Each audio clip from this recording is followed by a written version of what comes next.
बातमी धाराशिवमधून आहे। धाराशिवमध्ये एनडीआरएफला बोलवण्यात आलेले भूम परांडा तालुक्यात 48 लोक अडकलेत। हेलिकॉप्टरनं नागरिकांना सुरक्षित स्थळी हलवण्यात आले तर लाख गावात 12 लोक अडकल्याची माहिती मिळते।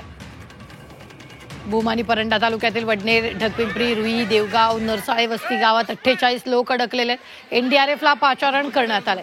नाशिकवरून आर्मीचं हेलिकॉप्टर त्यांना सुरक्षित स्थळी हलवण्याचं काम सुरू केलंय तर लाख गावात 12 लोक अडकले होते। त्यांना धाराशिव जिल्हा टीमनं सुरक्षित स्थळी हलवलं। विभागीय आयुक्त कार्यालयानं ही माहिती दिली आहे।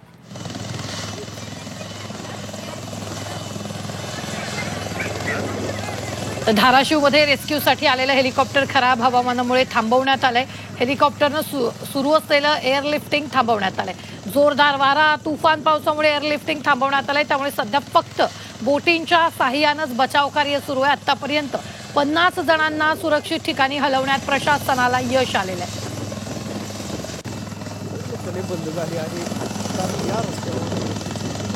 या संदर्भात ताजे अपडेट देत आहेत आपले प्रतिनिधी ज्ञानेश्वर पतंगे। ज्ञानेश्वर, एक अपडेट येते ती म्हणजेच हेलिकॉप्टरनं सुरू असलेलं एअरलिफ्टिंग थांबवण्यात आलेलं आहे।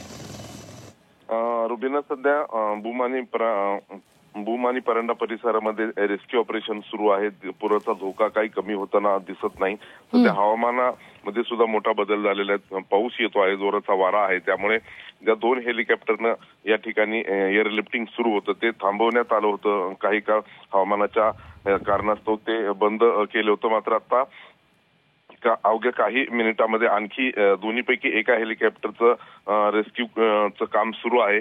तर एक हेलिकॉप्टर थांबलेलंच आहे। जसं जसं प्रकाश कमी होईल तसं तसे हे अडथळे आणखीनच वाढत जाणार। चीना कोळेगाव धरणातलं जे पाणी आहे ते आता सोडायला सुरुवात केली। त्यामुळे ते पाणी आता नदीचं पात्र सोडून लोकांच्या शेतामध्ये चाललंय, घरामध्ये चाललंय, वस्तीमध्ये हे सगळं पाणी शिरते अशी परिस्थिती आहे। आणि सध्या रेस्क्यूच्या कामामध्ये मोठा अडथळा निर्माण होतोय अशा प्रकारची परिस्थिती आहे। निश्चित धन्यवाद ज्ञानेश्वर ताजे अपडेट देण्यासाठी। मात्र आत्ताच्या क्षणाची ही सगळ्यात मोठी बातमी आपण पाहतोय। आतापर्यंत 50 जणांची सुखरूप सुटका करण्यात आलेली आहे तर खराब हवामानामुळे एअरलिफ्टिंग थांबवण्यात आलेले आहे। सध्या बोटींच्या सहाय्याने बचाव कार्य सुरू असल्याचंही कळतं आहे।